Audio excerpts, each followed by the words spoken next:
What's going on, everybody? This is David Mitchell here, and welcome back to Fantasy Train, episode 164. Going in high and wide, if y'all know what I mean. But, yeah. And yes, I'm doing a live stream again back in the workplace. But we got a lot of stuff to talk about today, and yes, it's actually going to be a collab live stream. That for sure, because in about, let me bring it up at YouTube, and not stupid, you know, but in about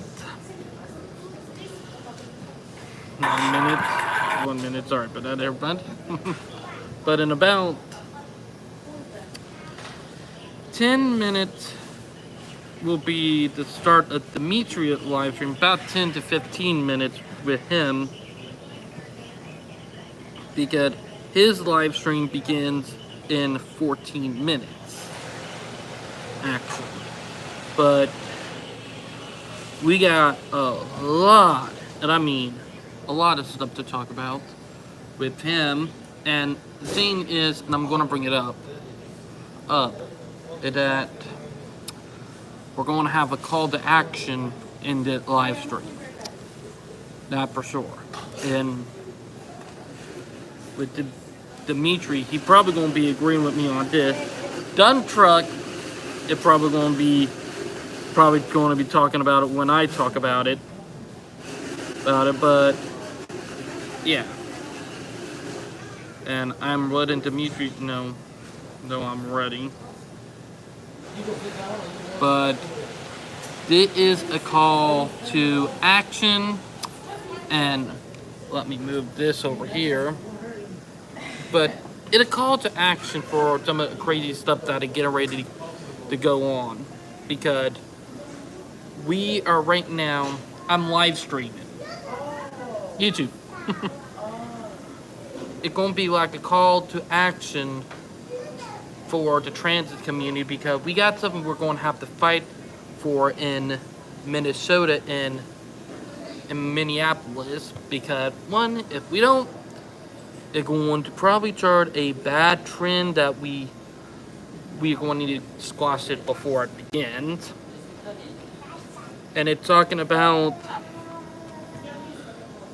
St. Paul commuter rail, but exactly, it is called the North Star commuter rail. And the thing is, for us,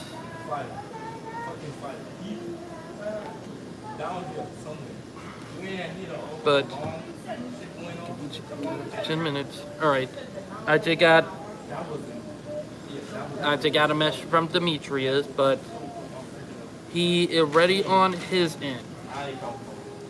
But we're also going to be talking about a lot of other stuff that is interesting too, like some good news. But the thing that I'm going to be calling action to once Dimitri begin his live stream, and the first thing we're probably going to talk about, because this is going to be a call to arm, a call for action with them. But it is in St. Paul. I was wrong about it being in Minneapolis. But right now, in St. Paul, we're going to have to fight to keep this around, because the North Star, with it being a commuter rail line, heck, it's not even 30 years old yet. It's only in its 20s. And let me be honest about this, is that with some of the stuff we're going to be talking about, I'm going to be talking about a lot of hints, a lot of stuff that need to be talked about. And yes, the live stream will end like about 5 minutes before 10. And saying is, and I'm going to be on it about this, because my ride will be ready to leave right around 10 o'clock. So I got to have to say, and also the other reason why I'm doing a live stream here over home is because one, They'll gotta have her sleep. She got work at 5:30 in the morning. So, I gotta give her sleep, if y'all know what I mean. Don't need her being all moody. And I mean moody. But what I'm talking about, and I'm going to tell you, if we don't stop it from happening in Minnesota, in St. Paul, it will happen to other commuter rail systems. And that might seem like if it happens in St. Paul, it can happen to the Rego Star, to not Caltrans, because Caltrans are probably going to be because how good it is. Then probably going to happen to Roadrunner and to a ton of other commuter systems. This, and I'm going to be honest, this is a threat to commuter rail, transit, mixed use development. And we're going to fight. We're going to fight, that for sure. We're not going to let you little mother effing fuckers destroy what we've been working so hard for. Because I know that's their goal. Because here at Team, I've been preaching it for years. Now, it's that when you destroy transit, mixed use development, walkable infrastructure that you don't need a car in, guess what? You're going to have people who don't like it, who want to force everybody into the way they want, aka car transit. Or not car transit, car infrastructure. And I'll always say this, when you force people to buy cars, make walking feel shitty, make it where you don't have good transit, and make it where I feel more safer in the car, I feel more free in a car, and make them think that way, that's not freedom, that's tyranny. Like literally, it's not freedom, it's tyranny. And that's something I will always bring up. What people don't realize is that we have transit as an option. So like, we do have options to get around that true freedom. And boy, oh boy, some of the stuff that I will be talking about is going to get real juicy. Because I got some good articles that we'll be talking about. And I mean, these are some super good articles. And then one that I already said will be a call to action. And the one that I'm going to be is the one in St. Paul. Because here at Team, if we don't stop it from happening in St. Paul and we don't save the commuter rail system, it's not going to stop there. It's not. And the reason why I say it's not going to stop there, because then you're going to have to worry about it going over to other things, like going over to light rail, like destroying light rail. Look, it's been over 40 years now since we lost a commuter rail transit system. It's been almost 60 years since we lost a streetcar system. And to be honest, we're not going to let that happen again. Never again is what I'm saying. We're fighting to stop this stuff from happening. Because if we don't, we're going to have one of the biggest transit dark ages in the last 60 to 70 years. Because technically 50 years if you just think about it. The last transit dark age was in the 1960s and 70s. So it's been over 60 to 70 years now since we had one of our bad transit dark ages. And I'm going to bring it up, if we don't take action right now and stop this, it's going to happen again. We're going to go into another transit dark age. And no, the president don't have nothing to do with it. I'm pointing out like the greed, the corruption, all the bull crap that's about to happen. But we're just waiting on Demetrius, which his end of his live stream will begin in about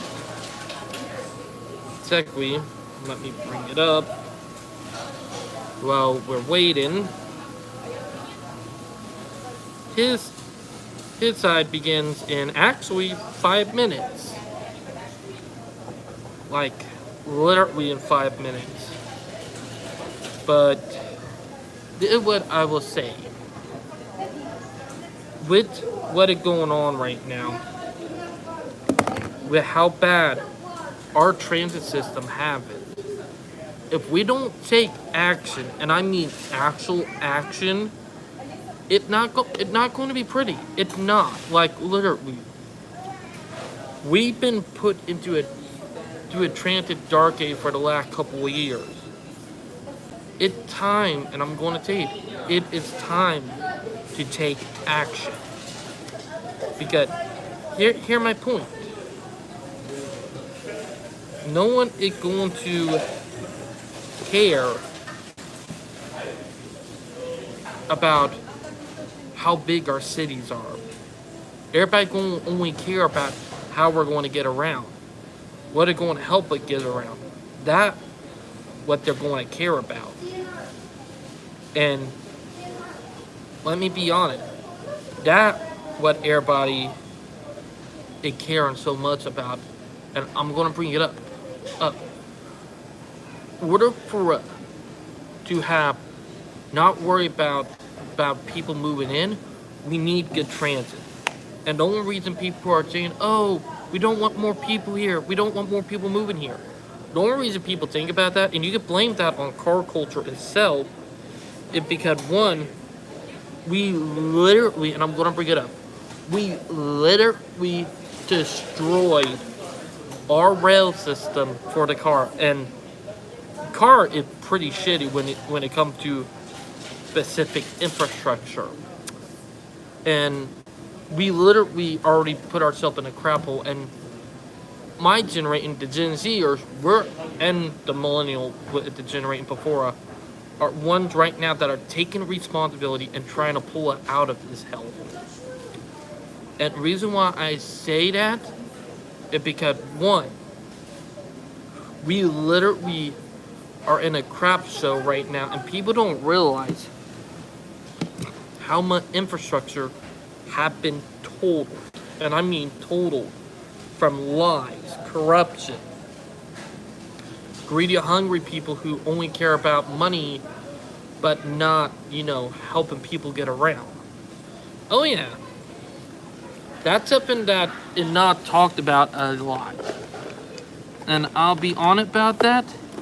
It's kind of sad when you start realizing it.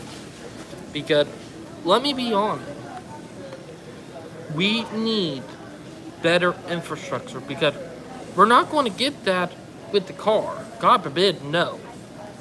The car is not going to be seen that get it into good infrastructure at all.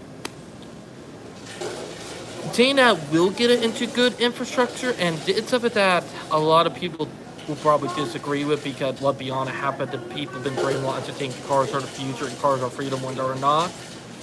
Is that we're in a vicious cycle when it comes to saying one more lane on the road, bro. I swear it's going to work. No, it ain't.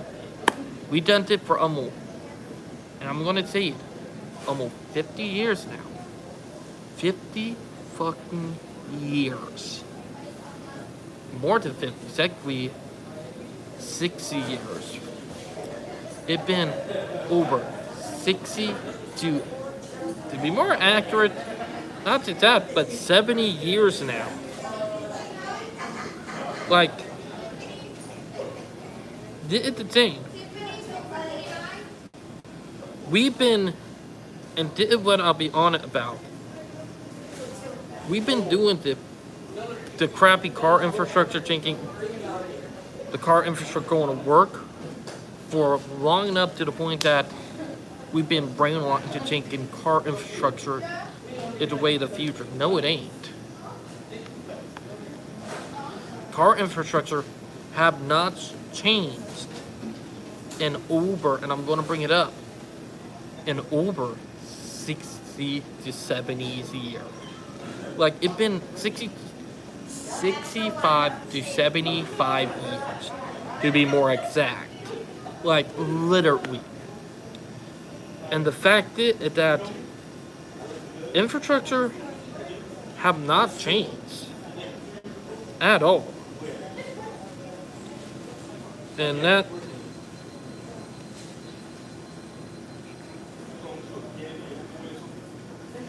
oh to get away from Demetrius, but he should be getting everything set up.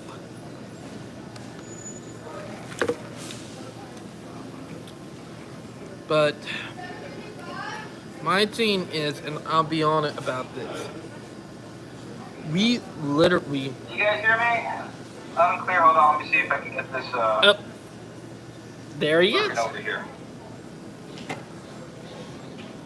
All right. Okay. Good. You guys can hear me. All right. Excellent. Okay. You can hear your Discord. Okay. Good. Good. All right. Let's get this going. 3, 2, 1. That's Ready? that Dimitri getting ready on his end. We'll talk about that when we get to it, Darius, all right?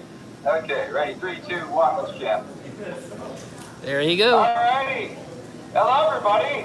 Welcome aboard to this live stream here on the American Rail Club. I'm here joined by Darius Villa. Yeah, there we are. So that was the surprise guest today, guys. I'm in Miami right now for my father's birthday, 74 years old. So let's give a happy birthday to Mr. Gustavo Villa, my father over here. Thank you very much for everything that he's done. And yeah, welcome aboard, everybody. Yeah, happy birthday. Thank you. Thank you. We are live, so we're gonna get to this right here and right quick because we've been talking so much about the California High-Speed Rail project for it seems like 10 years because it has been about. Dimitri probably gonna be doing that video.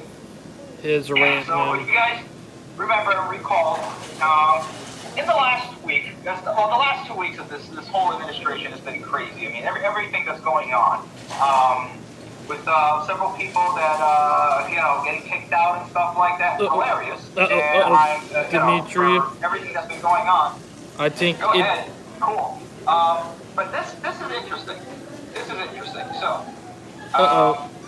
Dimitri, we're going to talk about this because what's going on with the California High-Speed Rail Authority. It's something that I've been warning for the last several years, meaning that build the damn thing or it's going to become a political football. And what it's become worse than a political football. It's become a political He not live on YouTube yet. Oh no. Number one, it looks bad for rail in general in the United States and building any sort of large infrastructure project. And number two, I mean, he not live. Oh. This has nothing to do with railroads or high-speed rail in general whatsoever. This has a problem to do with American building and American infrastructure and policies. He not even live. And bureaucracy, exactly. Since the end of World War II, post-war, this country has been on a steady decline of really building any sort of infrastructure. It doesn't mean that post-World War II we've been completely centered. I mean, there's been plenty of stuff that's happened and plenty of things that we have built, but it's nowhere near the same to what we have built before and what we've been building now. Quote unquote building. Well, let's go ahead and I'll speak about some marvel of that later. Yeah, we're going to speak about things that we're really not building well, and it's again, we're just, we talk about he don't even know. We also talk about a lot of other I need Dimitri. Particularly things that float according to this guy. But let's go ahead and see Sean Duffy over here for those of you who have not seen it. Oh, wait, we're not live? Hold on. What's going on over here? Are we live? We should be live. Okay. No, we should be. Okay, I'm seeing on the channel that we're not live. Let me see. I'm making sure on my phone that we are live. Let's make sure. Oh, wait. Oh, dear. That's not good. Oh, snap. going on with the internet over here is pretty bad. What's going on with the internet? I really don't know. I got it on my end. Oh boy. Okay, go live. Hold on. Like, literally. Okay, there we are, guys. All right, round two, because... All right, we're here. Hello, welcome aboard, everybody. Again, I don't know what is going on with the live streaming here, but here we are now. But There for you those go. who have not heard, we are here now in Miami. This is not, permanent, of course. I'm here on seeing my dad for his 74th birthday, and here's our special guest. Yes, happy birthday to my father. And we have here our special guest, Darius Villa, my brother. So, yeah, this is where we're at, guys. Okay, so let's catch everybody up on YouTube, unfortunately, since the streaming wasn't working over here. I don't know what is going on with YouTube, but yeah, it's not fun, but yeah, here we are. Okay, guys. So, Y'all just want Dimitri did a failure. because we've been talking about the California High-Speed Rail Authority, and I'm just going to summarize my 2 points. Number one, it has nothing to do at all with the whole entirety of building rail and infrastructure here in general. Let's not let what's going on in California reflect everything with high-speed rail, because there's some people who do this sort of stuff, right?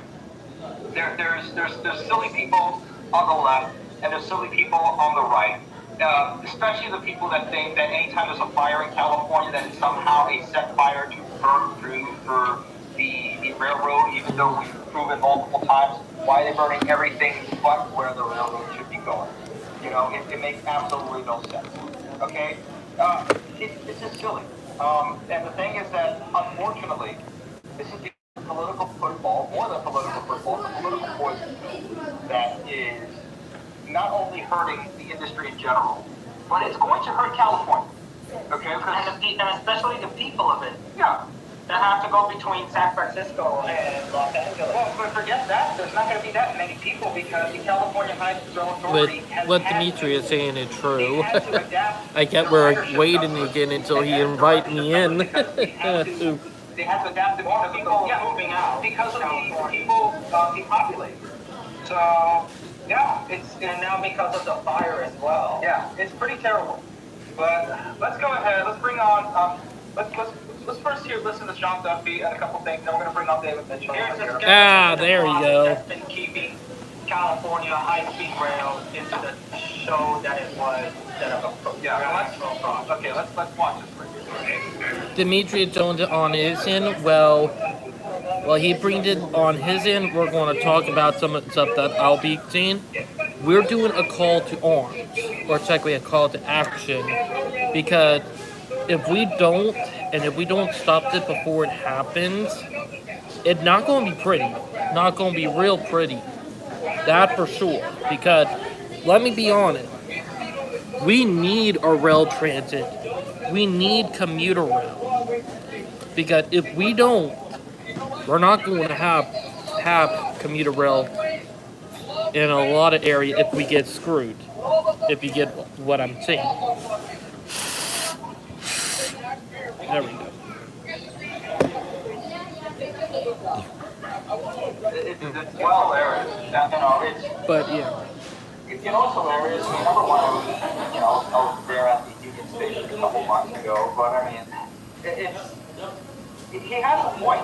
Go over to Gavin Newsom and all the stuff that goes or whatever. Well, But he's saying the Secretary truth. Sean Duffy is one of the dozen or so people watching this right now, or anybody else of the several hundred people who will be watching this live stream. Wait, hold on, here we go. Okay, now we have the mic on. Apologies. Okay. The funny thing about this, I want to address, because I doubt that Secretary Sean Duffy of the Department of Transportation will be watching this, but if any the dozen or so people now watching this, or the hundreds or so will be watching hopefully we can meet them one day. Let's not get there. And for anybody who'll be watching the replay, it has been done. There have been audits done. In fact, we'll talk about this. This was one of the first audits that we talked about on this channel of the California High-Speed Rail Authority. Here we go. California High-Speed Rail Authority has flawed decision-making and poor contract management have contributed billions in cost of funds related to the system's construction. And this is from the state of California itself, the auditor of the state of California. Let's show that seal right there. There you go. This is a California state audit, not DOJ, not any of that. I'll go ahead or roll on it. Yeah, I'll go ahead and explain all this because this is pretty crazy. So, background for anybody who's not too familiar with it. They started this. We'll go through it real quick. Developing as early as 1981, evaluated with the Japanese partners. That didn't happen anywhere, which is unfortunate. It's pretty sad because that would have been pretty well. They've been planning this through the mid-90s. In 1996, the California Intercity High-Speed Rail Commission investigated whether a high-speed train system could be possible in California. Issued a report concluding that high-speed rail system was feasible. So they've been planning People are this talking around me. basically since the 90s. Okay, more or less, starting as early as the 80s, but they really got more or less serious, kind of serious, within the 90s. Okay, by the mid-2000s, they got really serious once they had Prop 1A. And as of June back of 2018, they had 485 staff consultants. Why do you have that? And listen, it gets even worse from there because this is what I talked about before. That RDP means Rail Delivery Partner, which is a very broad term. Basically, anybody working with the High-Speed Rail Authority. Dimitri is right about that. This is a very broad, convoluted HR BS term. But this is the crazy thing. And he's asked where the money has gone. Secretary Sean Duffy, we will tell you where the money has gone. At least we can tell you exactly where $666 million of taxpayer money has gone for the California High-Speed Rail Authority. Okay? So we also identified significant concerns with the authority's collection, evaluation, and deliverables for a $666 million RDP consulting contract, which includes tasks in 30 subject matters. Okay? So even the state of California Audit Office itself is so confused. It's like, wait a second, you guys spent $666 million on what? On what exactly? They don't even know. Dimitri is right about that. Yeah, and this is again back in 2018. This is not new. This is something that I've covered previously before. Okay, I don't know why this is such a big thing. I mean, and I've made this point before again. Of all the numbers, Darius, $666 million. They could have picked 650. They could have picked maybe 660, maybe 675. Round it up to 670. Why is it $666 million? Huh? $666 million. Yeah, for consultants.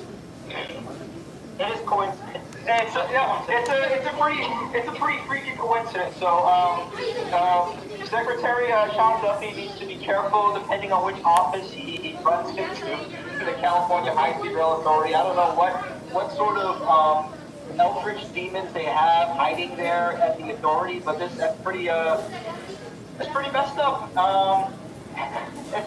California responded to Sean Duffy's by saying, we welcome this investigation and look forward to working with federal partners. California High-Speed Rail has been audited over 100 times. Okay, maybe not 100 times, but I doubt that. I really do doubt it. Only for this to be a thing. Okay, only for that. $666 million. You've been audited before, and you don't care. That's the problem. It doesn't matter whether you audit or not. That's the thing about what's going on with this. Dimitri is right about that. Is that we know what the government's wasting. That's just the tip of the iceberg. USAID, very much the tip of the iceberg. It's not the complete full picture that we're gonna be getting from anything. But yeah, so every dollar is accounted for, sure, and progress is real. Okay, 10 years, only 50 structures built, you have 14,000 jobs, we don't know. That's the problem. Darius, do you believe that they have 14,600 jobs? 14,000? I doubt they have.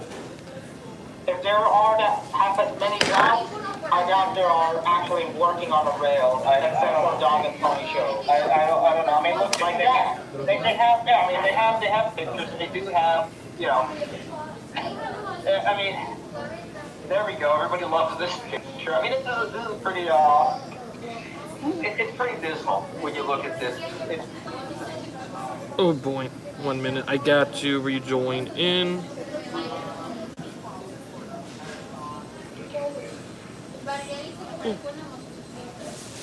Hold on. Dimitri, not Dimitri, Janice, not Janice. grab your popcorn. There we go. Okay, for every cue card that tells me to grab my popcorn, who else is dying of popcorn poisoning at this rate? Grab your popcorn. Grab your popcorn, folks. The next point is going to be, you're gonna love the next part. Just grab your popcorn. I'm tired of grabbing my popcorn. Do something. Do something.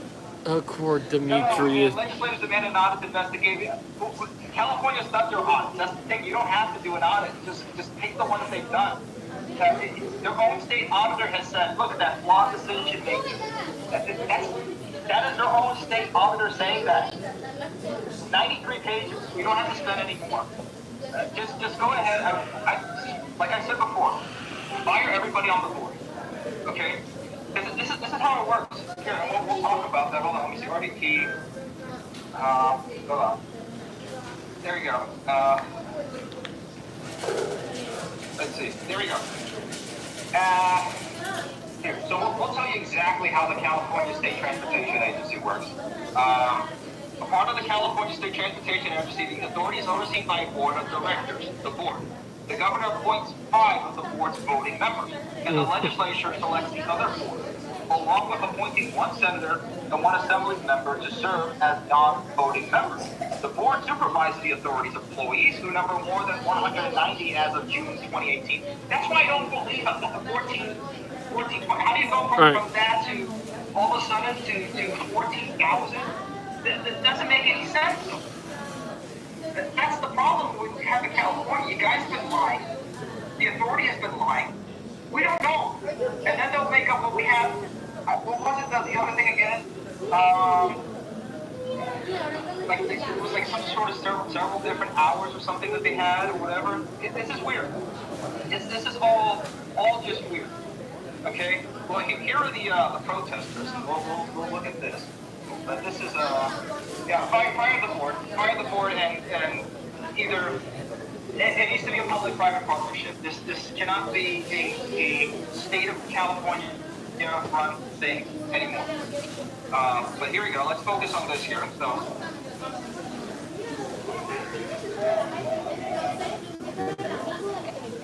Was the Altamira's Grand Station. That was it?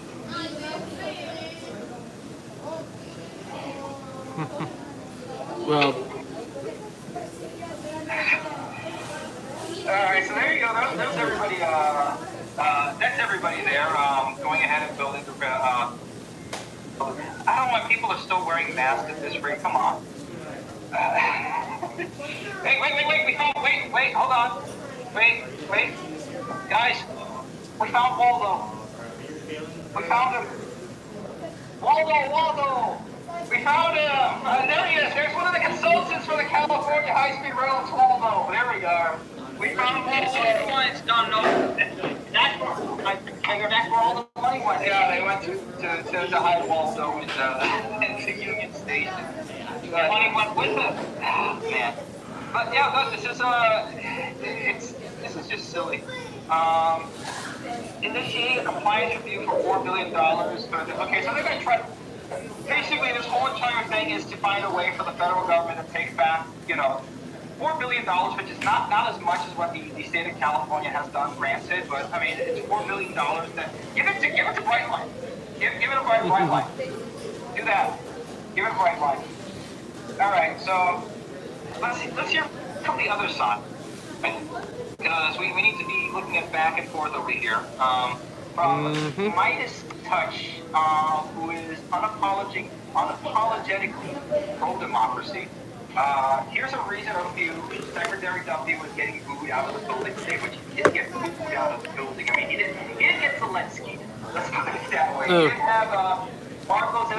Get out of here. Get him out. I'm tired of Zelensky. Kick him out. Little Marco, you're gonna be big Marco once you do this. Kick him out of here. I No did mineral deal. The mineral that deal's part. obvious. Terrible. Horrible. Kick him out of here. But here we go. The project has generated more than 14,000 good paying jobs. I don't know. I mean, even let's put it this way: probably all are online. Yeah, they're online jobs. They're working from home. The California High-Speed Rail. They're playing Factorio instead of actually building. I don't know. It's weird.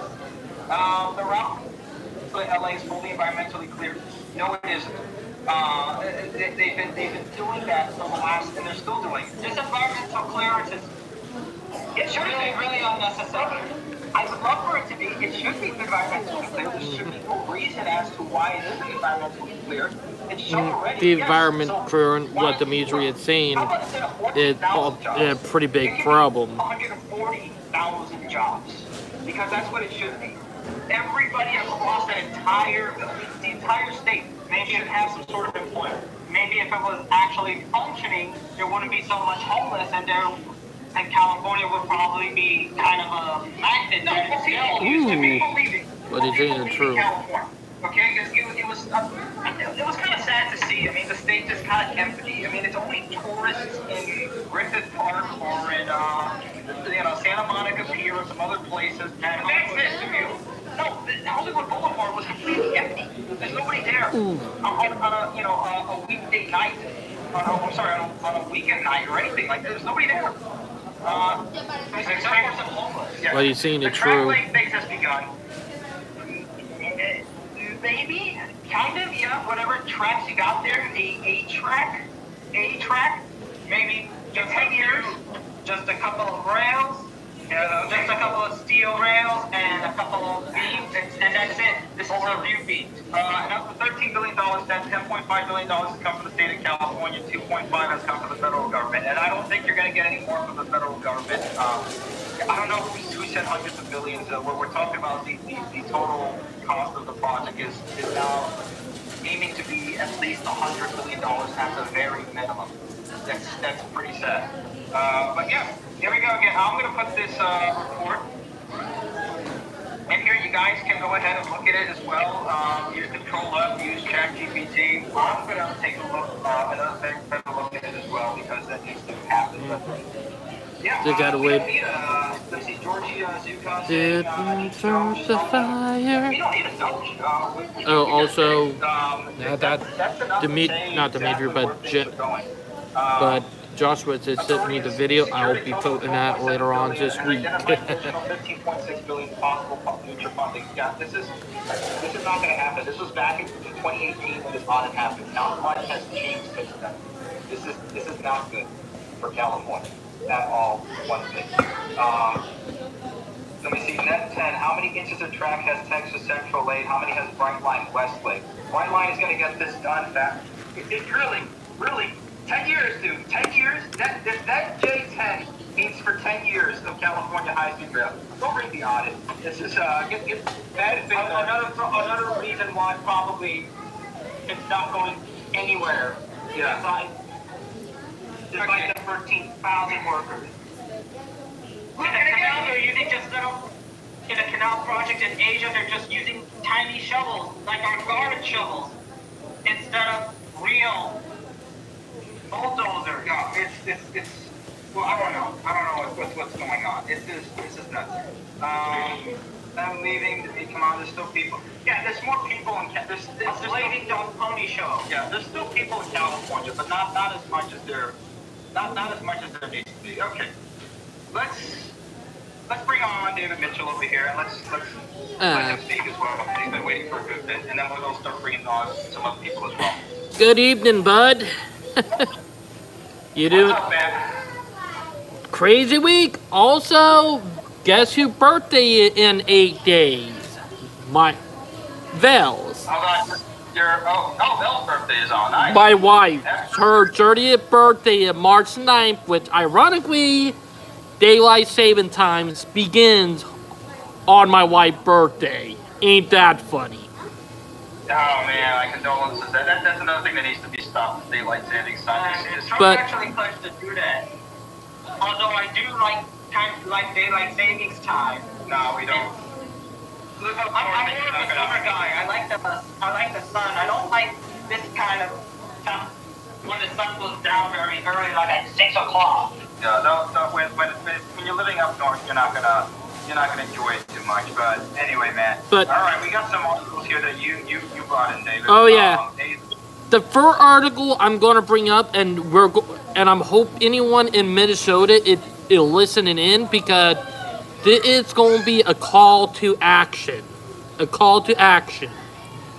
We are right now facing a worst case scenario of a commuter rail line getting shut down. The North Star commuter rail in St. Paul, Minnesota. And I've been Dunn Truck is probably going to be talking about it too, because it is up in his area. But what I'm going to say is that if they get rid of this, nothing good is going to happen. And they're saying, oh, we can replace it with buses. I'm going to say that you got to be brain dead to get rid of the commuter rail system and tell everybody to go F it and go on to buses. Am I right? Yeah, so what is the exact reasoning that they want to get rid of it? Is it because of due to funding, or what exactly is behind this? Well, what they're saying is, and it's an easy problem to fix. They're saying that they're not getting enough riders. And here, reason why, because they only do morning and afternoon commutes, you know? Like, literally, the train only operates in the morning and only in the afternoon on weekdays, you know? Yeah, no, I mean, here's the thing, it's unfortunate.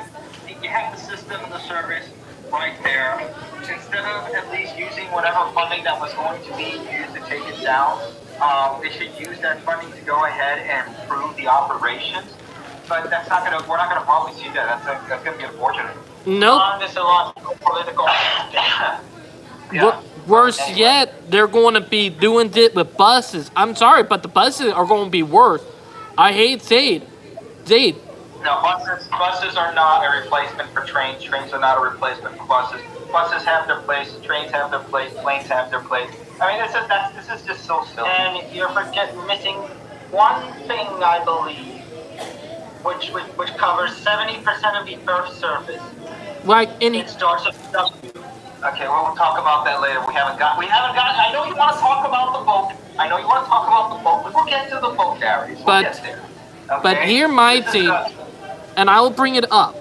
This is what I'm bringing up. Like, if you read the article, they're talking about, and they're trying to pass a bill, and I hope the bill dies out before it even get a chance.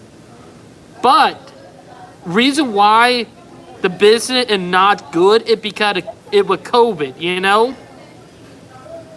The coup. Yeah, most of the, I would say basically every transportation, almost every transit agency right now has more or less caught up to their pre-coup levels of ridership. And here, funny thing. And reason why I'm saying this is that what most people don't realize, and about the commuter rail line right up there in St. Paul, is that they cut service during the pandemic, and that service never came back. And the thing is, they are wanting people to ride the train, but they have cut service. Like, if you want people to ride the train, for Pete's sake, add more train to the schedule. Make it maybe 30 minutes, maybe 45 minutes, maybe 15 minutes. Would that be so hard? No. Am I right? It's the same thing with Amtrak. People can't ride Amtrak. It's like, like they did it. It's trucking. Well, it's trucking on a rail line. And I can say for living in the state of Indiana, what they did to the Hoosier State was absolutely wrong, because number one, you didn't have enough services coming out of Indianapolis. So who's going to ride a train to Chicago at 3 a.m. at night? Not too many people. And it's only, especially when there's only 3 in the entire week coming in and out. Nobody's going to ride that. I know, and here, Jane, I found out from a friend of mine who did quit working at the DOT only a week ago. He was one who brought this up to me and brought up the article to me. He told me this. The reason why they're doing it and trying to force everybody into buses is because they want to put more money toward adding more lanes to their roads, you know? Yeah. And look, some places have rebounded better than others, but some haven't. Again, here, looking over here, following the pandemic, daily ridership fell from 2,400, excuse me, 55 riders in 2019 to 275 in 2022. So less than 10% of their original ridership. I know, and Right. that seemed like the article, and most people don't realize it, but the commuter rail is in danger because if we don't quit and like save this, it's going to happen to other commuter rail system. Because let's be honest, there are a ton of car companies that are going to benefit from this, and I'm talking about car company. There are going to be car companies who would benefit once the commuter rail disappears. You know? And here, let me show you this. Just really quick. I'm going to show you guys this. I'm going to just put the mic on. Okay, there we go. Now it's working. Like we talked about with California and with all of these states that are trying to get rid of. Well, forget. I think one state isn't even building the railroad, so forget that. I don't care what anybody's saying. They're going to do this. They're going to do this. No, it's been 10 years. They should have built this already before. Fire the whole entire board and let's get somebody else in there to build the darn Demetri, thing. right. I have not at all. Yeah, I have never had said, and I don't ever want to hear from anybody outside that it was a bad faith argument, like the guy that came in last week. Okay, I don't want to ever hear saying that I don't want to build a. That's why we're called the American Rail Club. Okay, but we want to build it done. It needs to get done right, and the California High-Speed Rail Authority has failed miserably in getting that done. It's unfortunate. It's sad. It needs to get completely revamped. Not canceled, completely revamped. Well, And that railroad built. well, we do got some good news now, and the Amtrak, because they found out that Amtrak purchased the Texas Central high-speed rail. You know? Yeah, and that's gonna be good now that this is becoming a thing now. Like I just sent the article. And this I heard as well and read through this before. Amtrak is now beginning the process to find a partner for the Texas high-speed project. So Texas Central has come back in a different sense, but now it's Amtrak that is now looking to find a partner to get this happen, and it's through Texas Rail Advocates that this is happening. Which, by the way, for anybody who lives in Texas, there you go. Southwestern Rail Conference 2025, Monday, Tuesday, April 7th to the 8th. You may want to go ahead and check that out. That may be a place to go ahead and to meet some people to see what's going on and go from there, because we need to get involved with this somehow. Make sure this doesn't. Again, what happened with Texas was horrible, and this is a problem when you have a so-called free economy, because what free economy means is that whoever's in charge or whoever's at the top is free to make whatever decisions they please. And unfortunately, in Texas, just to stash fully for their own. Yeah. And unfortunately, in Texas, a lot of that is the oil companies, which, you know, we're still talking about the oil companies in 2025. But hey, they're definitely still alive and kicking. Oh yeah, but they won't be for I hate to say it, probably in the next 50 to 60 years, the oil company will be going out of business. How everything looking. Look at it. Well, again, it's not just oil for fuel. I mean, it's oil for plastics, petroleum, a whole bunch of other stuff. I mean, there's a whole lot of oil in everything. But even the stuff that you eat, there's some sort of petroleum products and stuff used there, and additives and all that sort of stuff. But anyway, the point is, what happened what happened in the Central Valley in Texas with oh man, whatever his name was. But anyway, a whole bunch of oil lobbyists basically went ahead to derail the project. It was stuck in legislature hell because of all the environmental impact. By the time the 4 years was getting through, Texas Central Railway had to go ahead and fold over, which is pretty terrible.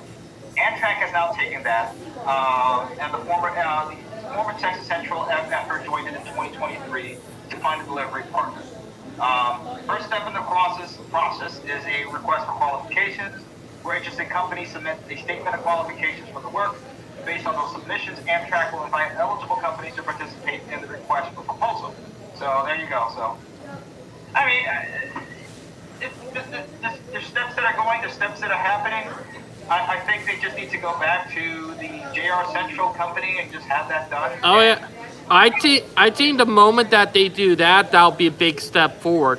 Also, we got the more good news of a short line railroad reopening a route in Idaho. You know, super interesting right here.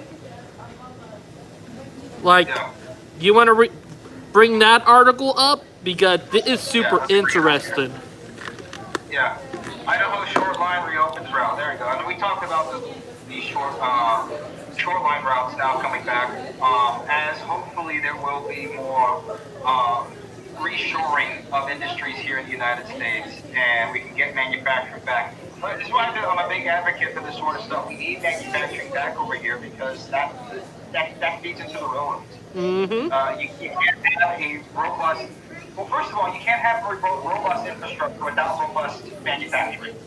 You can't have one without the other. And manufacturing is by far more important into making sure that we not only can have infrastructure to move those products, but also have the capacity to make the infrastructure. Oh, that is true. That is very true right there. That for sure. Yeah. So that's really good going over here. WINM is actually the second railroad company to use the Washington, Idaho, and Montana name. The Potlatch Lumber Company built the original between 1905 and 1907 to connect eastern Washington with one of the finest stands, white pine, anywhere in the Pacific Northwest. The WINM ran 50 miles from connection with the Northern Pacific in Duluth, Washington, to Beauville, Idaho. I probably butchered one of those names, but whatever. Where it met the Milwaukee Road. There you go. In 1962, the WINM became a subsidiary of the Milwaukee Road. After Milwaukee abandoned its line west of Miles City, Montana in 1980, the line became part of the Burlington Northern before being spun off as a short line in the 1990s. So there you go. This is the sort of free enterprise that you need, is having, smaller businesses, smaller competition, more local competition. That's the perfect way to do it. That's the more reasonable competition. Exactly. You can't have these giant. The problem with giant monopolies is that giant monopolies will actively work to stifle any sort of competition. That's why, even though it's a free economy, you cannot make an Amazon 2 or Amazon competitor, because Jeff Bezos will lobby to kill you. Oh yeah, that's true. Regardless, this is the type of thing that we need in this country: is more smaller, more family-based, more local-based businesses. And smaller businesses like this, where they mostly stick to their own roles and areas. Yeah, and we'll get there.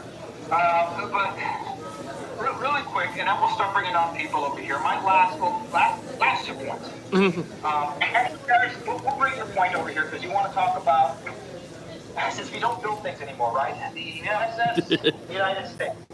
I'll let you talk about this. Go ahead. Casino at South Beach. Did you see? I know you saw him. It's not on here, right? So you have to talk to him later. But so, speaking about this was actually a pride. This was actually a pinnacle of American manufacturing in transportation.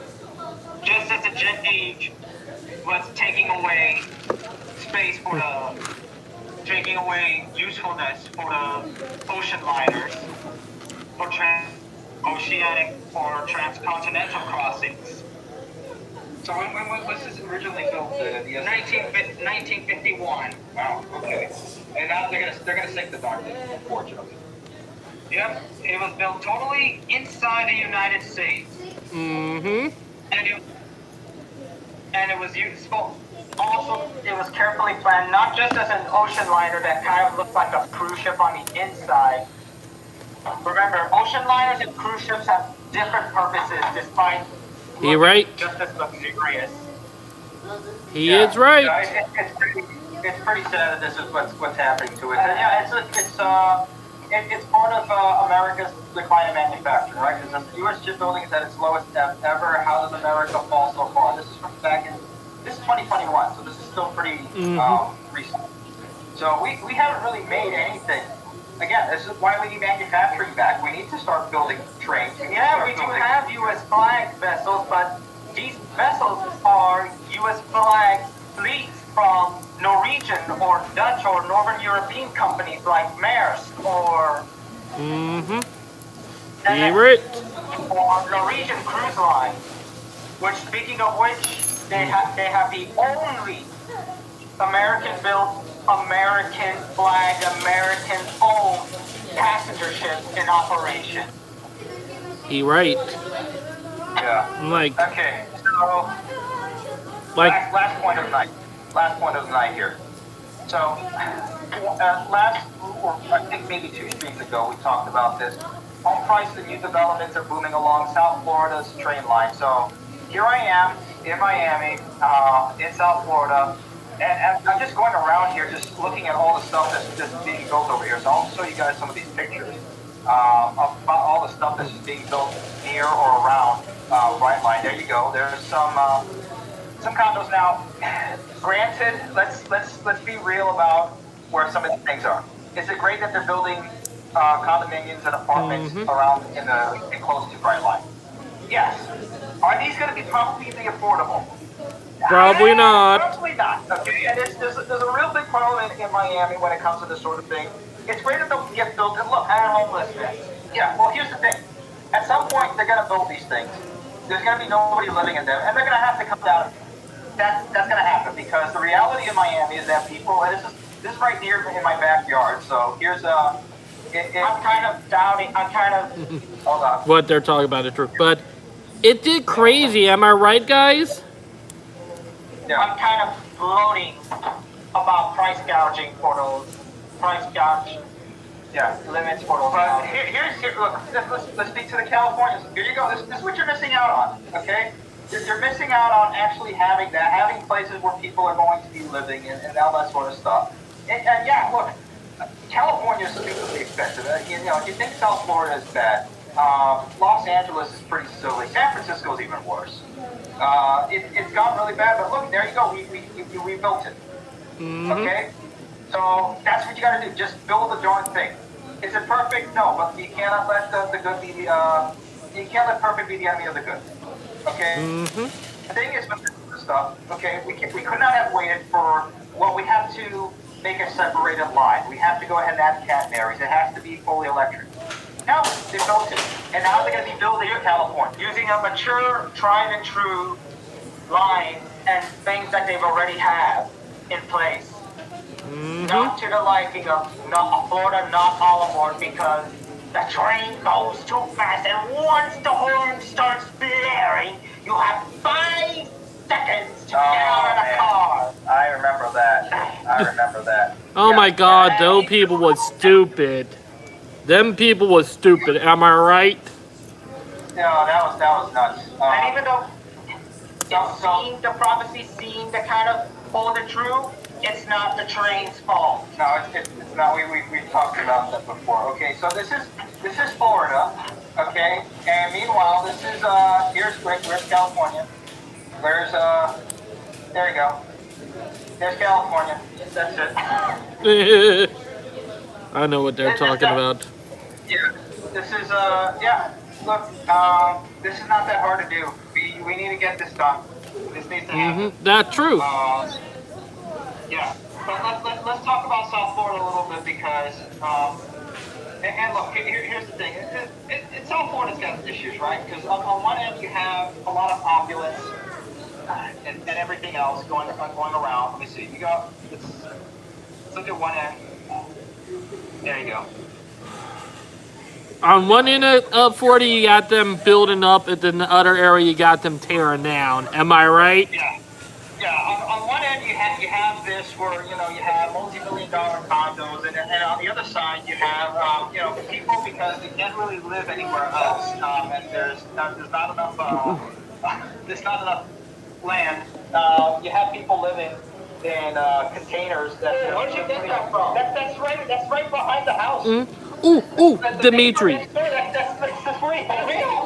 Dimitri, I got something really funny. I'm gonna go to catch that every next time I see my dog. Yeah. So this is So this is the problem with building here in this country. It's like, okay, we're building, but we gotta figure this out. How are people going to be able to get inside those in the first place? The average man. You cut it open. You put a door in, just like you put in the window. No, I'm not talking about that. I'm not talking about that container out there. I'm talking about those buildings. Yeah, I'm gonna give some credit to the left because I'm trying to help you guys. I'm trying to help you guys be more normal so you can be more productive people to help us out with here. When it comes to this sort of stuff, like this more perfect union channel on We will have to end the live stream in about 60 minutes, so yeah. This more union-sided of the Democrat Party or of the left, this is probably the better way how they're going to be able to bring back the party, is talking about this sort of stuff. Talking about unions, trying to bring people back into, Dimitri, you're right about that. Oh, speaking of that, I got a funny meme. David, you there? Yeah, I'm here. I got a funny meme for y'all in the Discord chat. What's going on in Discord chat? Or I'm at the live chat in a funny Amtrak and JR meme. Alrighty, we'll get to that. Let me just finish this off real quick, and then we're gonna start bringing people on. But yeah, look, Miami's got an issue where there's I think a construction worker every 4 days getting killed on the job, whether they're dying of heat exhaustion or falling off or building stuff. Yeah, that's a problem that does need to be fixed. Okay, I'm going to give credit where credit's due, and look, it's just a right thing to do, right? We need to talk about this sort of stuff and about making sure that people are building here in this country, that not only are they safe, not only they're getting paid well. Okay, they should have. I'm going to go beyond just a living wage. It needs to be a family wage, and that's kind of the issue with the left and the labor. The labor union and the Democrat left is never going to be able to figure that out about talking about the family unit should be the basis of the country. Dimitri is right about it. So I'll give them that point. They're not going to take that cookie. Go ahead, run with the union stuff, fix your John party, but you're never going to figure that out. So, good luck to you guys. We'll figure it out. But yeah, look, it is very silly where. And that's just the reality where, you have people living in multi-million-dollar apartments while we have to living right there to a container. It's sad, but it's reality. It's unfortunate, but we do need to figure out a way. Speaking of taking the good to make this anyway. Speaking of taking the good points that the liberal unions have raised, I'm kind of entertaining the thought, even though it's hard of my libertarian mind, like capping the price gouge limits of the house apartments. Oh yeah, that a good one, but speaking of that, Dimitri, you remember the new Call of Duty Black Ops 6 game that came out a couple of months ago? You remember how one of the most popular maps was Nuketown back at BO2 and Black Ops? Right, yeah. There's a new map that is going to overthrow that in BO6, and guess what it's called? What? Bullet. And you're not going to believe that in the new map, you're literally fighting on a bullet train. Oh, man, that's pretty cool. No, have you watch some of the videos on YouTube? Train station in Black Ops. There was a train station. I forget which one. No, I think that came out of Black Ops 2. That was Black Ops 2, but this one is not. You're actually fighting on a moving bullet train. That's pretty cool. Like, we gotta do. What I was thinking of before is to do a movie night. I was thinking about it before with the Polar Express, but we gotta watch that bullet train movie. I've seen it. It's pretty alright. It's good, but it'll be fun to watch as a whole team here. But yeah, that'll be cool. But let's get to the meme before we start bringing people on, because I do have And to. then we have a super chat we have to answer to as well. That right. Okay. All right. This is funny. Okay. Here, let me see if we can open this up. Here we go. Here's a meme, guys, and then we'll get to everybody else. Let me see if I can zoom out here. There we go. Zoom out and move this. There we go. JR, the train is late by 3 seconds. I will miss my connection. No, the management will punish me for paying this rate. Amtrak, the train is 8.5 hours late. I know. There we go. All right. That was a bad Japanese accent. I've been too long here in Miami, so now all my accents that I usually do well on are all completely mixed up because of this jungle of accents that I'm living in here. Yep. Or staying in here for a bit. I'm not staying here forever. I'm going back to Indiana. It's too hot here too. I need to enjoy the rest of the winter before, and then the wedding's coming up soon. So you'll come up there. All right. So super chat over here. Shot 2957 with 1999. Thank you very much. What do you think about Dreamstar luxury sleeper train from LA to San Francisco? Looks to start service next summer. This I have heard about. This is actually pretty cool. It is. It's called Dreamstar Lux. So it's basically a luxury, sort of like well, some of the trains that we've covered in Japan and the rest of the world, like the Shimishika and like things like that. But it's basically an overnight sleeper train service where you can go between LA and San Francisco, and it's going to be running on tracks that are already there. So there you go. Instead of waiting for California to finally go, well, this is slower, but at least you can fall asleep on it. So there you go. So that'll be something. But yeah, this is it's interesting to see. I don't know if they're going to be doing like a sort of auto train thing. Same in the Commissary Dreamstar plan to carry cars. Sacramento, San Diego would be great, but San Jose to LA might work. Yeah, I think that would be good if they could be able to do that. But let's see. Look, this sort of competition and stuff. This would be cool. An overnight sleeper train. At least that will bring back some sort of rail transport and bring. And the silly thing is going to seem like, wait a second, they can be able to do that because people are thinking absolutely correctly on this. They're not going to say, it's not apples to oranges over here where they're comparing it to the high-speed rail where they have to build a new infrastructure, but saying, wait a second, this company can go ahead and run a train service, but the state has taken 10 years to not build anything. What's going on? So let's see. That'll be cool. Yeah, it'll be like an auto train on the West Coast. Yeah, exactly, CTR. That's pretty cool. But we'll have to do a little bit more digging on this as well, and maybe there's an interview or guest that we can bring along to talk about a little bit more about this. Maybe we'll think about that. All right, let's start bringing people on board, and let's open this up for everybody to speak through. Bring on Meyer Street. Can you hear me? Oh, yes, we can. Loud and clear. All right, I've got 2 points to make. The first one goes to the California high-speed rail. I mean, everyone's talking about, 1,400 people is a lot of people working on it, until you're like, all right, let's look up the Transcontinental Railroad. How many people worked on it? Well, we had about 8,000 people on the Union Pacific side going from Nebraska all the way over to Utah, and you're thinking, all right, they're only outnumbered like 6-1, no big deal. And then you're realizing, wait, they built it from the other way.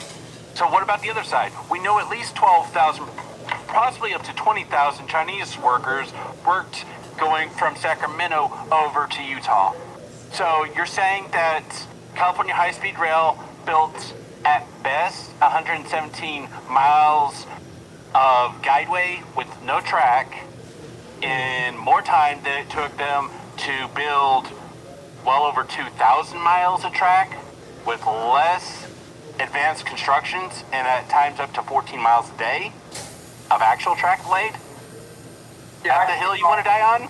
I think it's also fair to say that they're padding those numbers with people who are working in, I wouldn't say corporate office because they're not a typical corporation, but also including in whatever consultants they have on board. I cannot really believe that 14,000 number because there's something wrong with that number. I don't think that's Be a right back, viable everyone. I'm grabbing number. more.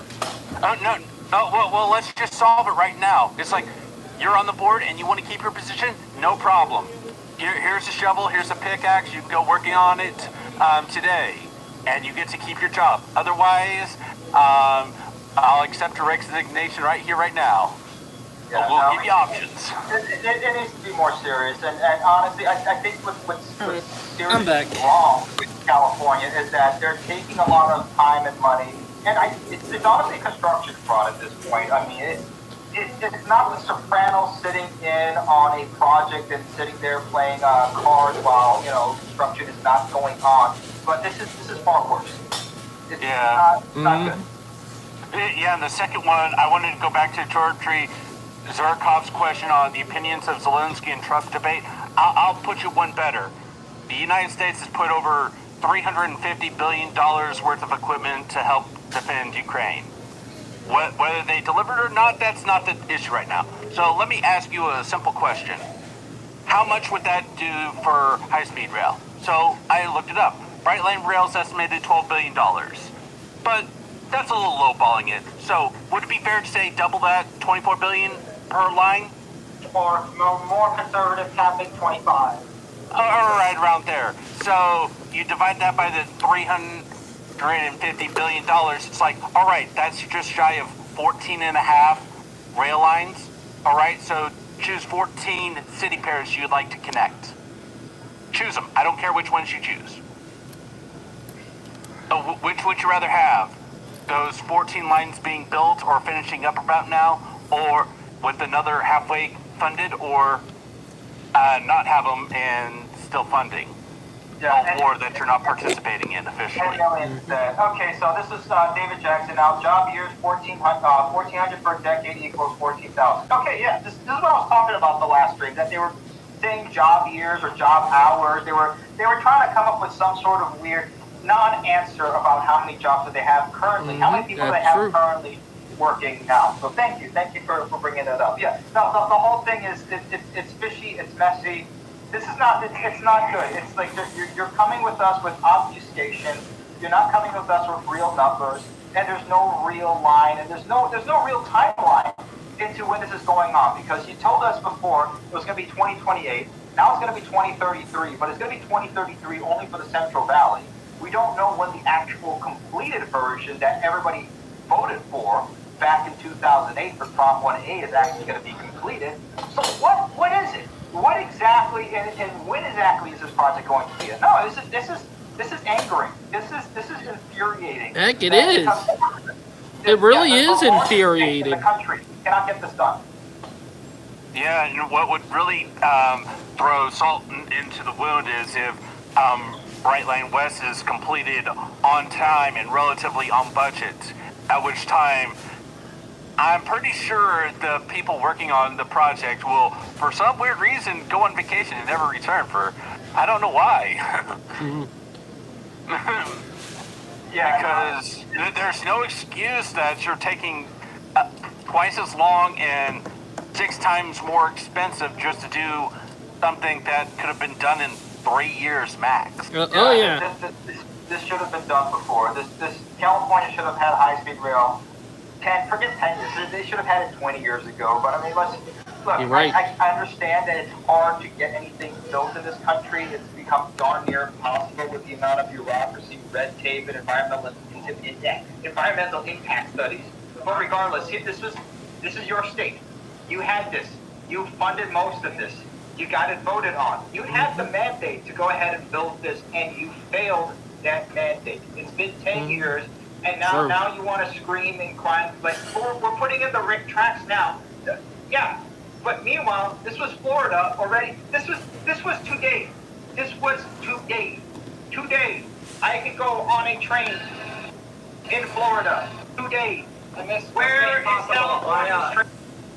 The same timeline, okay? And I said, I was right before, and I should be right. They should have built LA to San Diego first as a proof of concept, get it done, and people would have been taking it. And they would have been able to get from San Francisco, Sacramento, and then complete the whole rest of the thing. Done. This is, I'm not, it's even worse when you realize Japan built their Shinkansen in time for the Tokyo Olympics. LBJ gets voted in and says, we need to look into this, and then California spends the next 20 years looking into his plan fails, and then they have to spend a decade to reform, and then spend the next 30 years to get to where we are now? Yeah, no, this is a total embarrassment. You got it there. Oh yeah, embarrassing. An embarrassment and a disgrace. Yeah, but I mean, I can get to the political thing that you brought on with the channel Perfect Union, but that would be a 15-hour long rant that I think we can go on later. I know. We got about. Arguments in there too, but I mean, it's like, look, here's your way out if you want to fix your party, and that's the only cookie and probably going to let you have, and forget it, and go. Yeah, and the worst part about it is wherever you have right-to-work states, people choose not to go to the unions. Why? Because the current unions have not done anything for their workers since about the 1890s. Oh yeah. And now they've just become political grift to perpetuate the current union, regardless of what the workers are doing. And if you want to solve the issue without having to deal with unions, simple. Get rid of the bureaucracy and red tape and invite as many people to start new businesses. Oh yeah. It'll let the bad companies go out. Doesn't matter if they're new or current. And all the good ones will continue to rise. The great ones will become your new leaders. And then all of a sudden, it's like you're back in a better position. And if you have enough new businesses, they have to compete for the workers. So all of a sudden, your wages go up.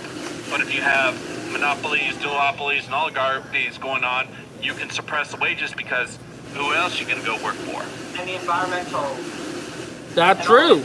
That is actually true. To add on to the point, Minor Tree, is that a lot of these unions sort of act themselves like monopolies. I mean, we saw like the longshoremen union. I mean, that guy that looked like he was, coming out of Sopranos with a gold chain and, he has $1 million home or whatever. And that's the problem with modern unions now is that they're basically there as more or less another party that is not really.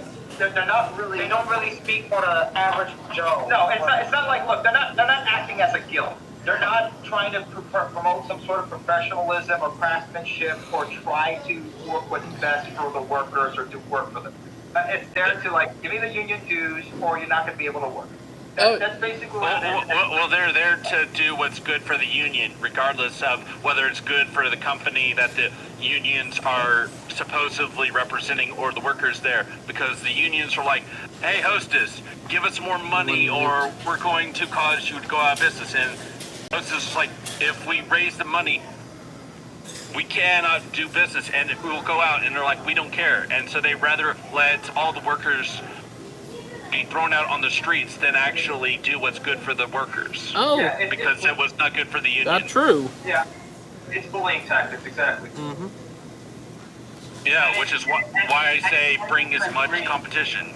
Yeah. All right. Let's bring everybody else on here. So if you have your hands in, come on in because we're gonna bring everybody over here. So this is Yeah, because we do got a time limit and we got about 32 minutes. So we do got a time limit. Yeah. Hello, can anybody hear me? Oh, yeah. we got Sony Yacht Club that had it. Yep, we can hear you. I can hear everybody. All right. We got another donation. Yeah, Sunken Yacht Club with a $10 super chat. Thank you very much. What also is helping is the utility relocations required for the project off the current right-of-way in the PG&E territory, which is a large maintenance backlog regarding wildfire-prone areas. This is regarding I wonder why. Yeah. Yeah, PG&E has had maintenance deferral on a lot of their equipment for True. known for at least the last decade, possibly two. And yeah, you don't do maintenance deferral on electrical systems in wildfire-prone areas and not expect it to start wildfires. Oh yeah, that's true. That's probably what started all the We know of at least a few wildfires that were caused by their bad business practices. Mm-hmm. All right, David. real quick. Oh, The big. I called it. I called it. So, One at a time, guys. One at a time. and I've been to Minneapolis. I mean, they don't have a bad park and ride. I mean, they've literally put the park and ride stations right in the middle of the interstate. Oh, Not bad, but I know, but it could be worse. it could be worse. It could be worse. But Yeah, think about the the problem is that they aren't Doesn't going sound much different from the Tri-Rail Park and Ride here, although you do have to take the exit and then go directly onto a corresponding road, like Griffith Boulevard. Yeah, but the problem with, unfortunately, with Minnesota is that there's barely anybody on it. We're talking about several hundred people a day, right? Yeah, I looked at the numbers. For example, the New Mexico commuter rail line sees about 1,800 daily, weekly riders. Utah sees I think it was like 2,800 weekly riders. I won't compare Metro; they're too big. But even Metro's least used line had more riders than North Star. and thing is, and I know that for a fact, it's because they got bad scheduling. You know, if they did improve their scheduling, plus I looked at the part where all the stations are, they are treating this like a park and ride. We all know how bad park and rides are. It pretty much is a park and ride. And they aren't going to fix it, but maybe wait until there's demand for it again. Keep the equipment, lease it to someone. I Lease know. it to another commuter line. I hated saying Make some money, make some profit, and then when there's a need, the equipment's still there. I'm done, Truckman. I hate to break it, but I think if St. Paul loses its commuter rail, it will probably never get commuter rail back. Yeah, that's kind of You gotta think of the population who lives there.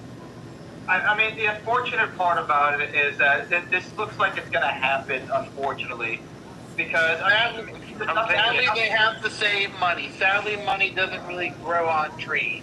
Yeah, and the problem with this project is that the thing with Park and Ride is that it's really breaking a cardinal rule for trains. You want people to ride on them. You don't want people to drive to trains.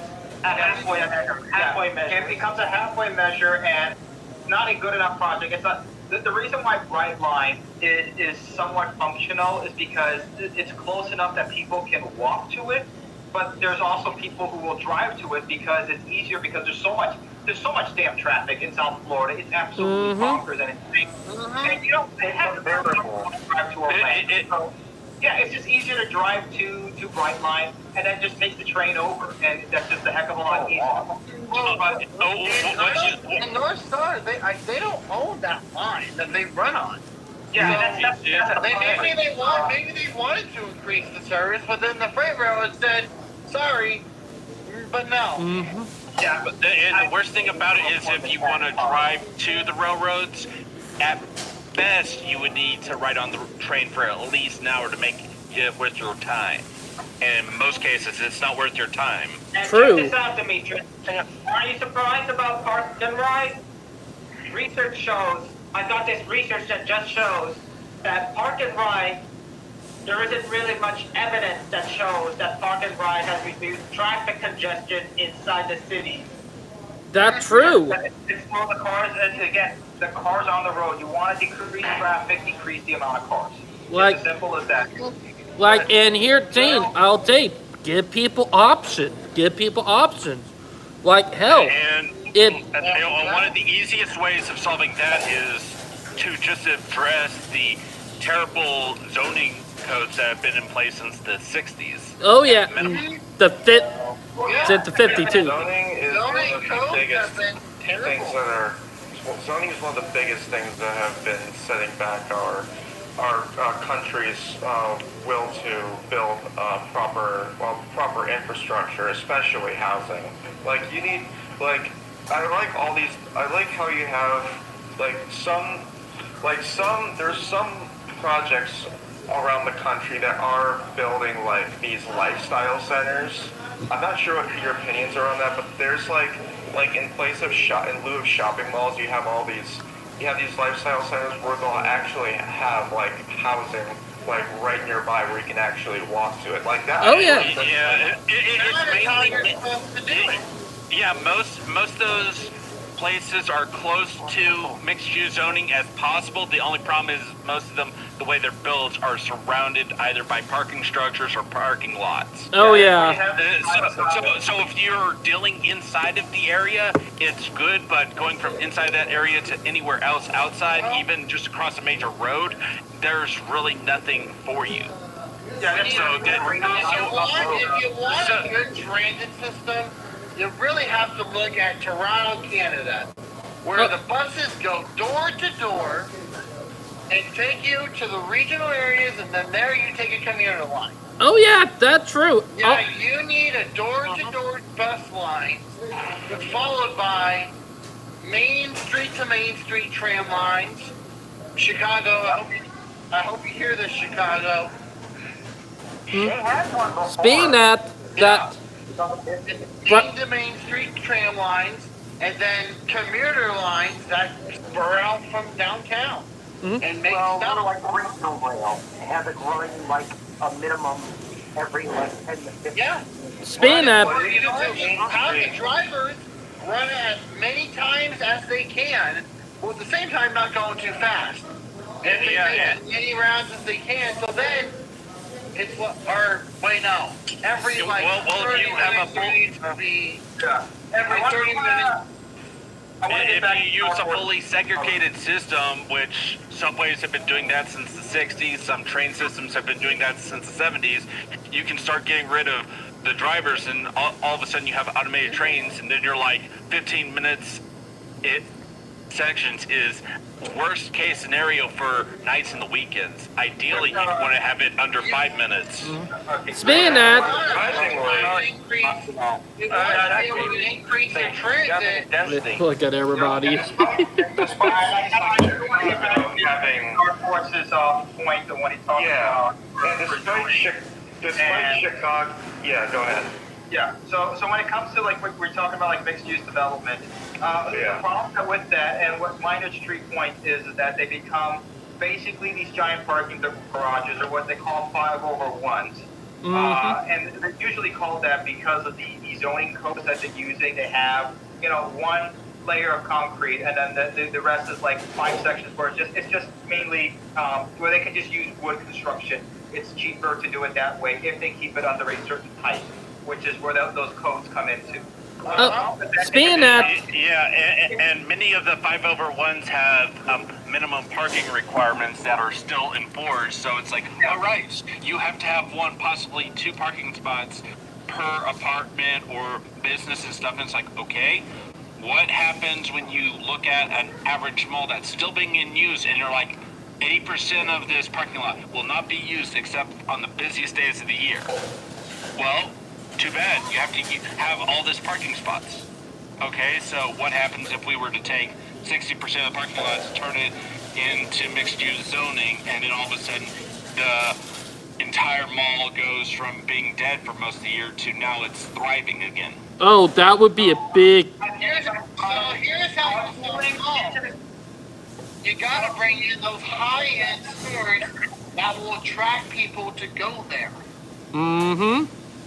Yeah, but most of those stores will not go there until there's enough traffic to justify it. Oh, yeah. Because that's right.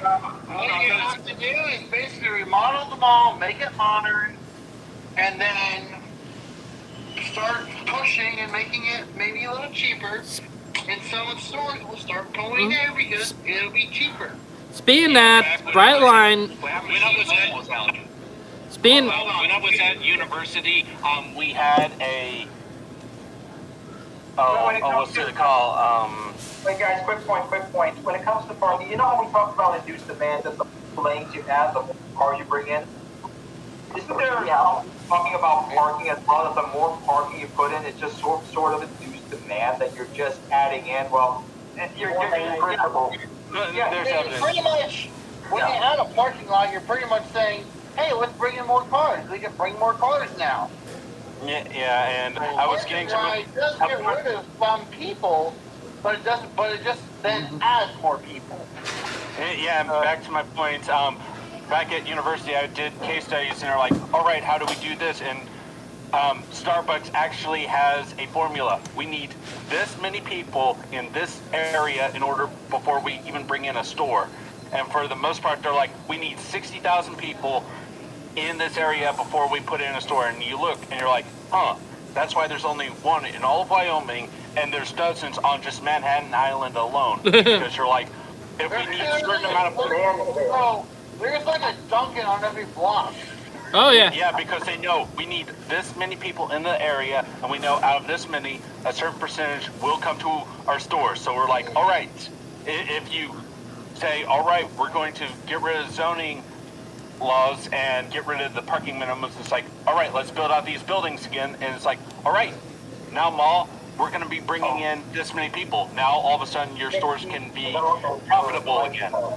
Speaking that, Brightline, it wanted to say something. Brightline, you want to say something? Go ahead. You're saying, go ahead, Brightline, you're off. Okay. It's the noise in the back, though. Anyway, we got a lot of stuff going on in the Dominican Republic, and first of these things is that we got our stations in the Santo Domingo Metro are almost completed right now as we speak. Yeah. Ooh.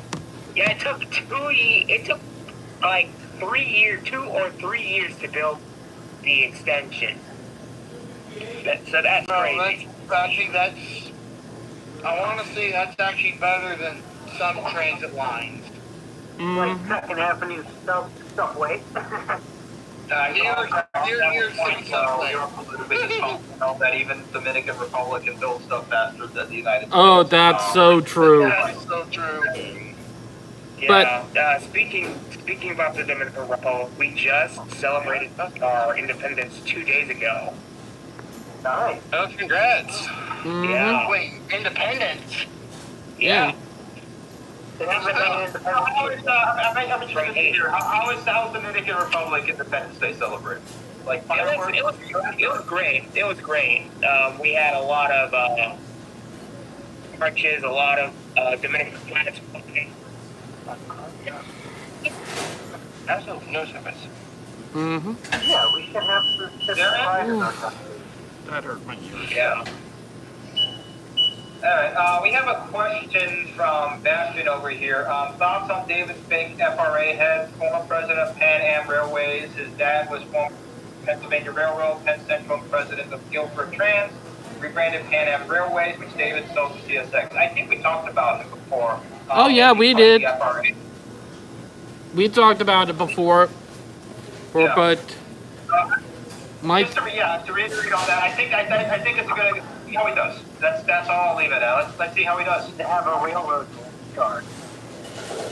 Mm-hmm. Yeah, that's at least a good thing. I have a better feeling about it because his family is a railroad family, so I have a better feeling of it. But let's see how it is. Look, it's a much better idea than Elaine Chao as Department of Transportation Secretary. That was one of the worst decisions he ever made. And I'll keep beating on that drum. That's because it just come on. Everybody knows that was a bad idea. I mean, even Pete was a better Pete Buttigieg. I'll give the man a little bit of credit. He was a better transportation secretary than Elaine Chao. Come on. Tell me about it. Anybody better than Elaine Chao at this point. And speaking of transportation secretaries, New York City has until March 21st to stop the congestion pricing, or I don't know what they might do, but I think Con Ed is pulling the power to the pantries. because they still get capital funding from the federal government for power. And meanwhile, you've got 40 prisons in upstate New York that are still on strike. And you've got a melting transportation system with, well, like I said, I've said this before, and it has to do with the redevelopment around the station and the existing real estate holding. Try to find a way to rezone and sell the air rights above your stations and everything else. We got around 20 minutes till the end of the live stream. Yeah, try to, because that's not a popular you're part of the tri-state with transit is not really that great. And on top of that, you're just penalizing those that don't have the option or it doesn't exist. And there's other ways that they could raise capital funding, and the same thing with the MBA board. I would fire them and start over. Oh yeah, that's true. California HSR. Oh man, it is a big fan. And I just came from that city, speaking of which. Oh, speaking of that, Alan, we seen your 2 posts and I reposted them for you. That way Demetrius can see the 2 articles you posted in the live chat that you wanted to talk about. All right, let's go ahead and talk about those. So, we got the, here we go. New study adds momentum to return of passenger rail to Wyoming. Put that up. Oh, yeah, I did read about that. Okay, so here we are. Oh, and the paywall will disappear. Okay, there we go. New study adds momentum to return of passenger rail to Wyoming, Montana. January report from the Federal Railroad Administration recommends restoring Amtrak routes across the West, finally, including through Cheyenne. It specifically recommended passenger train travel across southern Wyoming and a north-south route to Billings. There we go. Ooh. Okay, so that's going to be interesting. So, I mean, it's a study, but let's see if this will actually be acted upon. Is it the traditional study to study whether the study is properly studied? Oh, That is bullshit, bro. Guys, this is the thing we're talking about parking over here, because look like, even just this picture over here, it's not like the worst that I've seen in most cities, but like the problem is that like I think we gotta study that more. Not a federally funded study, but talking about just the amount of parking spaces that you add and the amount of concrete space you take. That can be used for underneath different parkways. Yeah, and that's the thing, that you're still in a home. Yeah, you're still inducing more people to use the cars regardless. But anyway, I'm getting off topic here. Political appetite for rail, the federal government's commitment to expanding passenger rail travel across the U.S. is never assured, according to advocates for more rail in Wyoming and Montana. There's no way to show all that for this. Adding that both Montana's U.S. senators support the push to restore passenger rail travel as part of the route connecting Chicago and Seattle. Yeah, and I think it has to be that way. It has to be more of a push to do it. But the federal government give it, they might take it away at some point in time, which is what we've been seeing. You know, you have switch back and forth between Republican and Democrat, or between a politician who is now on the warpath to start fixing and amending the mistakes of not only the last administration, but his own last administration. This is a vengeance Trump coming in now. So I mean, this could be a change. We're seeing a political shakeup, and I think we're really starting to see states now kind of take things. Also, Alan, the other one that you posted too about Michigan, you want to talk about that? Last good quote on this from this article over here. So here we go. I think there's recognition that the United States infrastructure is nowhere near where it should be on the global scene, said Strohmeyer. Why not make passenger rail great again and truly put us on the map as a leader rather than a follower when it comes to infrastructure? There you go. There we go. Let's make passenger rail great again. It's that should be a slogan. That should be the slogan. Had to add in passenger rail to the hats. Yeah, that's a little too many words. Age of rail. Yeah, that's what the symbols are for. Yeah. Acronyms are for. All right. George. And even text discussions are more likely to happen before count. All right, here we are. Last article, and then we're going to start closing it off for the night, guys. Okay. Oh yeah. Michigan. Okay. Northern Michigan passenger train moves forward with planning phase. There we are. It's been decades since a passenger rail service ran through North Michigan. I was going to say, did the Upers even have a passenger rail line at any time? And for more than a decade, different organizations have been trying to get it back.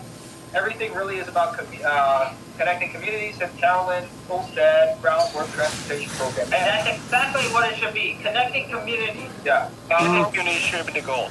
Yeah. Yep. Proposed passenger rail service was stretched. Okay, here are 240 miles connecting Traverse City to Ann Arbor. That's pretty cool. Is there a map or anything over here? I think it's on top. Traverse City to Ann Arbor. That doesn't sound bad. There's a lot of communities. Okay, so it's not the Upper Peninsula, it's the rest of the state of Michigan, not the Upper. Sorry, you birds, you're not getting anything. It's okay, they get bus service. Lower Peninsula. Yeah, alright, but here we go. Alright, this is the plan. There you go, that fits perfectly into It's a look at Atlanta when they go. Ann Arbor all the way to Traverse City. There you go. Okay, no, that's pretty cool. That's definitely state That's where it property. should be. Yeah. But it doesn't have the funding. State funding. That's the way forward, guys. We're gonna have to get away from the federal. Either way, whether it's a Biden regime, Kamala, which is she's gone. She's going back. Speaking of back to California, she's going back to California and dowsing on a Fox line over there. She's gone, and she's Thank glad to God. be gone. Thank God. Whether it's there or Thank God for that. whatever it is, look, the chaos of the federal government right now is alarm bells to every single state.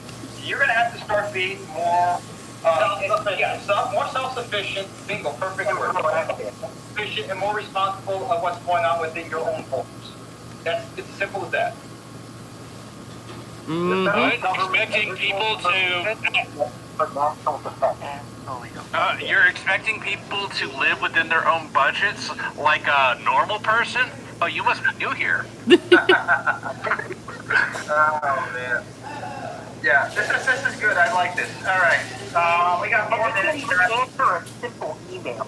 Just for Yeah. 4 minutes, guys. Last one. It's a thing about Detroit, Michigan Central Station. Mm-hmm. And how are they going to fit the platforms? They took the platforms already. They could always build new ones behind it where the train track for would work. Unless it's got plans to use something else. Even though Ford was supposed to use it as a campus, I don't know how much fruit that is. There, There's not that much room to build platforms. That depends how many trains are going to be serving the station. Oh yeah. This is N regional. they're gonna through one. You got tracks connected to the tunnel to Ontario. Yeah. But I think there's a class 1 that's already fully utilizing it, or... CN? Well, the upper half of Michigan is short line and regional railroads.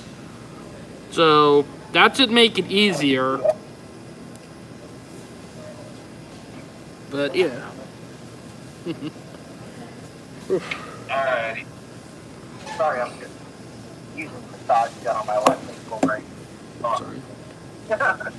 But yeah, there's a lot of rail lines that could be better utilized. And I've said this before, and I think I've said it in a couple of other streams. The whole tax code situation with the railroads, that's why we don't want to invest in infrastructure because of the tax burden. And that needs to be reformed so they can actually make investments in additional tracks, electrification. No, You can bring your passenger train on for right away because we have the necessary capacity to accommodate. And I'm gonna get more of my drink. And everyone's happy at that point, or at least work with some kind of deal. But definitely, no more taxes on the railroad and infrastructure as well. Not just on the federal level, but the state level. Yeah. Hold on, wait, here's interesting Stormin. And to build a plan at high-speed rail, which you just announced last week. Guys, we know what Canada always loves to do. It's a nice study, so I mean that's not going to happen. You know that. No. Not with the current Do you government. think the Canada thing is going to be another California high-speed rail at this rate? Probably don't think about that. I don't even think we're going to get to build it. Once you look into it, Canada only has two major high-speed rail choices. Basically, Quebec City all the way down to Windsor, and then get it connected to Detroit. And the other one is Edmonton and Calgary. That's it. Everything else you have to connect to the United States. The last time they had any sort of high-speed rail was Turbo Train. I mean, that's what we're talking about. That's a long time ago. Yeah, so I don't expect them to really get on it. It would be nice. It'd be cool. But It would be. Unfortunately, we're talking about modern Canada. I mean, if they upgrade their tracks near Niagara Falls area, they can get some other issues to get international passenger routes going, but that's at best. Yeah. And the thing is, The lines are either run by CN or KC or CPKC. yeah, for those of us who think Amtrak is bad, Via Rail is Amtrak's even worse off brother. It's not. Yeah, Hey, everyone. And it just goes to show you that it's like it has nothing to do with the funding or anything like that, because there's more support for Via Rail than there is for Amtrak in the respective countries. But I mean, Via Rail. Sorry, everyone, but yeah, like it did crazy. But let me be honest about Canada, that they are far behind. They're even worse than the U.S. That for sure. Oh, the corridor that they The have. online. You know the line Oh, yeah. It's so much worse than Northeast corridor. Ours is a cakewalk compared. Like it. Yeah, knowing how dysfunctional Canada is, I'd expect to take a high-speed train from Houston down to Mexico City long before Canada gets their stuff together. Oof. Oh yeah. Oh, yeah. Really? Well, only they can get through the border easily. Yeah, we need better cross-border agreements with Canada where they do the border checks before you get on the train. And you clear customs before you even get on board. Yeah, I don't think so, Trudeau. Either somebody easier to cross Canada or easier to cross Mexico. It should be the same process. Yeah, and what's worse is once you look It's into crazy, it, it's like, that for sure. more Canadian provinces trade with the United States than they do each other. So it's like, and you're expecting them, their train systems all good. That's laugh. I expect Canada to pick up first before they get their stuff together. Yeah, it's not happening. I wouldn't. It'd be cool, but I don't think it's happening. But all right, guys, we're at 9:48. I think we're gonna go ahead and end it right there. But now this is again same stuff we've been talking about before. The waste in California is absolutely atrocious, terrible. And the way to do stuff. For what they've not done. That's the problem. It's 17 years. And we're waiting a long time, and no tracks have been late yet. Yeah, horribly sad. Let's just hope. Look, the thing I want out of this is not for California high-speed rail to be shut down. It needs to be completely turned around, rebranded, turned into some sort of private-public partnership, and have this built within an actual, realistic, and deadline. It needs to be done. That's the way to go forward. And the same thing with the rest of the second chance. Yeah, we just gotta start building. Can China lead out, boy? China's out. Yeah, Mm-hmm. but let's. It's real crazy, that for sure. All right, guys.